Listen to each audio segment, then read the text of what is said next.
Assalamualaikum warahmatullahi wabarakatuh. Semoga kalian selalu sehat dan dapat mengikuti pembelajaran daring dengan baik. Nah, sebelum memulai materi hari ini, saya ada pertanyaan dulu untuk kalian. Apakah kalian pernah pergi ke pasar? Nah, pasti jawabannya pernah kan? Nah, coba kalian amati gambar di sini. Nah, para pedagang yang ada di pasar itu mengelompokkan dagangannya dalam kelompok-kelompok tertentu berdasarkan persamaan dan perbedaannya. Ada kelompok penjual buah, kelompok penjual sayur, dan kelompok penjual pakaian. Kemudian, kalau kalian mengamati lingkungan sekitar kita, ada banyak makhluk hidup yang ada di lingkungan kita, yang masing-masing memiliki ciri yang berbeda-beda. Nah, pengelompokan makhluk hidup tadi itu memiliki urutan. Nah, urutan dari kelompok-kelompok makhluk hidup kita sebut sebagai takson. Nah, minggu kemarin sudah kita bahas takson, itu yang tertinggi ada kingdom.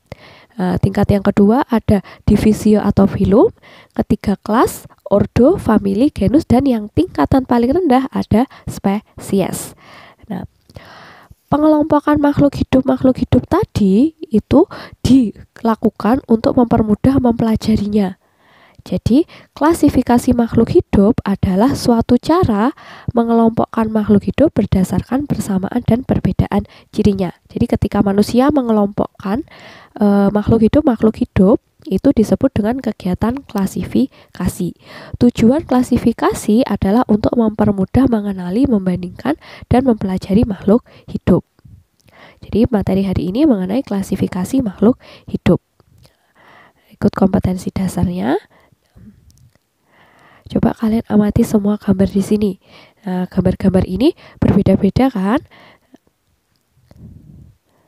Kalian akan memahami gambar ini setelah memperhatikan materi hari ini.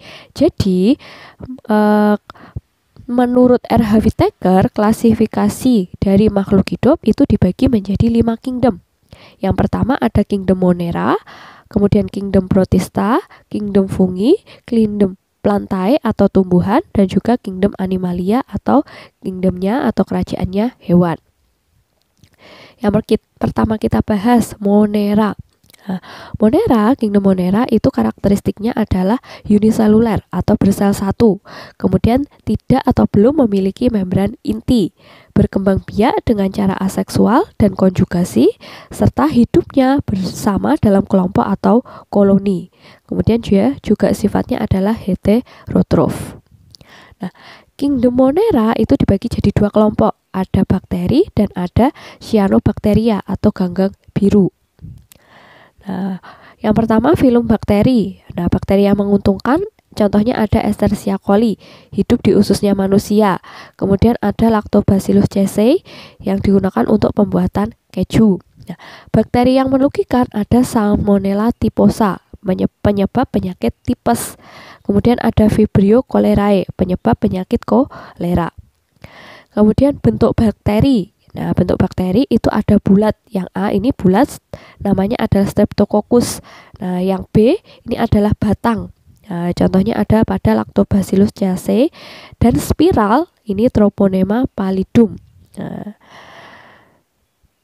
kemudian yang kedua ada filum ganggang hijau biru atau cyanobacteria. Contohnya ada Anabaena azulae dan Spirulina. Kemudian kingdom Protista. Karakteristiknya yaitu ada yang bersel satu dan ada yang bersel banyak. Yang bersel satu uniseluler dan yang bersel banyak sebutannya adalah multiseluler.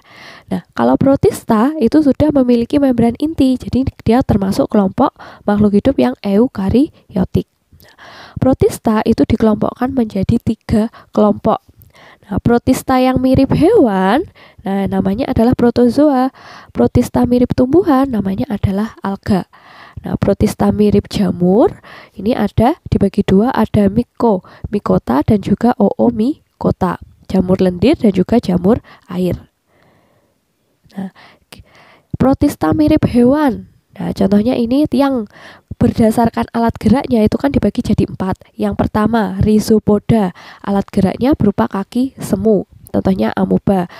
Nah, Flagellata berarti alat geraknya berupa bulu cambuk atau flagellum. Ini contohnya. Nah, kemudian yang ketiga, berdasarkan alat geraknya berupa bulu getar atau silia, maka namanya adalah kelompok Ciliata. Nah, yang tidak memiliki alat gerak termasuk dalam kelompok sporozoa. Kemudian protista mirip tumbuhan disebut dengan alga. Ada alga hijau, kemudian ada alga keemasan, ada alga pirang atau coklat, dan juga terakhir ada alga merah. Nah, tadi fungsi dan contoh-contohnya sudah ada di PowerPoint-nya.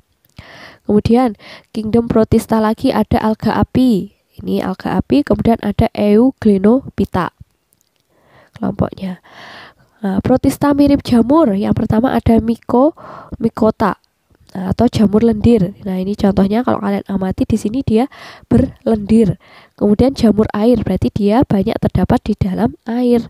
Nah, ini kalau kamu amati.